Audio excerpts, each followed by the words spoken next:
برطانوی وزیر اعظم کی گاڑی روک دی گئی۔ لندن میں وزیر اعظم ہاؤس کے سامنے بڑی تعداد میں مظاہرین جمع ہوئے جنہوں نے وزیر اعظم کیئر سٹارمر کی گاڑی کو روک کر احتجاجی مظاہرہ کیا۔ مظاہرین نے خالی برتن بجا کر عالمی برادری اور بالخصوص برطانیہ کی فلسطین پالیسی کے خلاف آواز بلند کی۔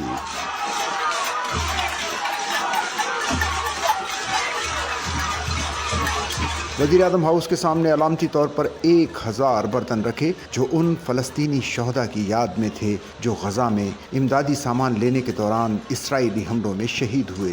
احتجاج کا مقصد یہ تھا کہ برطانیہ کی خاموشی اور اسرائیل نوازی کے نتیجے میں اہل غزہ بھوک، قحط اور بمباری کا شکار ہیں۔ مظاہرین نے وزیر اعظم کیئر سٹارمر پر زور دیا کہ وہ اسرائیل کے خلاف واضح موقف اپنائیں اور غزہ میں انسانی المیوں کو ختم کرنے میں اپنا کردار ادا کریں۔